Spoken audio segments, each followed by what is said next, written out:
अस्सलाम वालेकुम। इस मॉडल में हम लोग जो है वो ब्रेन के जो है वो कट सेक्शन देखते हैं और उन कट सेक्शन में हम लोग देखते हैं कि अंदर से हमें जो इंटरनल स्ट्रक्चर्स हैं, सेंट्रल स्ट्रक्चर्स हैं, वो कौन कौन से नज़र आ रहे हैं। बेसिकली हमें इसमें जो बेसल गैंग्लिया के जो स्ट्रक्चर्स हैं हमें वो नज़र आ रहे होंगे। अब ये वाला अगर हम लोग कट सेक्शन देखते हैं, ये वाला, तो इसमें हमें सबसे पहले तो ये वाले कुछ कैविटीज़ नज़र आ रही हैं। तो ये हमारे पास जो कैविटीज़ हैं ये हमारे पास हैं वेंट्रिकल्स की कैविटीज़, लेटरल वेंट्रिकल है, उसके हॉर्न्स है। अब इनमें से इसको अगर हम लोगों ने किस तरह देखना है कि कौन सा इंटीरियर हॉर्न और कौन सा पोस्टीरियर हॉर्न है, तो हमने देखना है जो सबसे यहाँ पर जो ज़्यादा अंदर तक इन्वेजिनेट हुआ है वो इसका पोस्टीरियर हॉर्न है, ठीक है, और जो कम अंदर तक इन्वेजिनेट हुआ है वो इसका इंटीरियर हॉर्न है। तो अगर इसको इस हवाले से देखें तो हम लोग इसको जो है वो एनाटॉमिकली अरेंज कर लेते हैं। ठीक है, अब यहाँ पर देखें तो ये इसका लेटरल वेंट्रिकल का इंटीरियर हॉर्न हो गया और ये इसका पोस्टीरियर हॉर्न हो गया।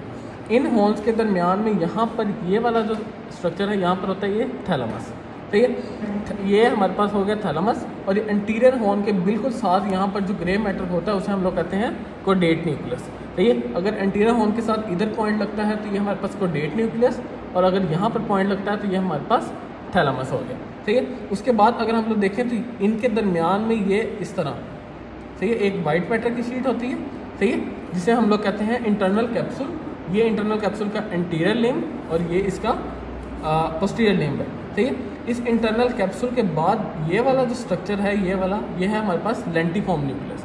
ठीक है, लेंटिफॉर्म न्यूक्लियस में भी हमें जो है वो ये इधर करके लगता है तो ग्लोबस पैलाइडस, और थोड़ा सा अगर लेटरी लगता है तो प्यूटामन। सही है, तो अभी तक हमें थैलेमस देखा, कोडेट न्यूक्लियस, इंटरनल कैप्सूल के दोनों लिम्ब्स देखे, उसके अलावा हम लोगों ने जो है वो लेंटिफॉर्म न्यूक्लियस देखा। उसके बाद यहाँ पर ये हमें जो वाइट मैटर की एक शीट नज़र आ रही है उसे हम लोग कहते हैं एक्सटर्नल कैप्सूल।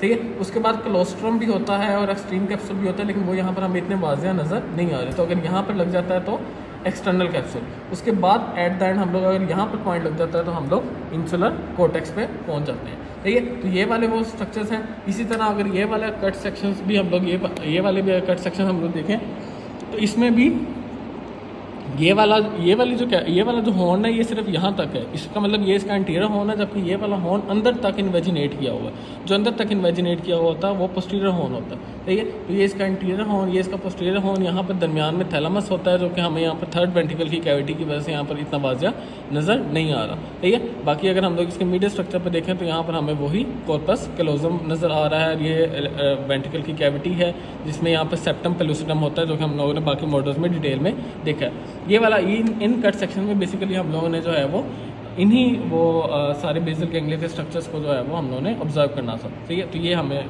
स्ट्रक्चर्स हैं जिसमें नज़र आ रहे हैं।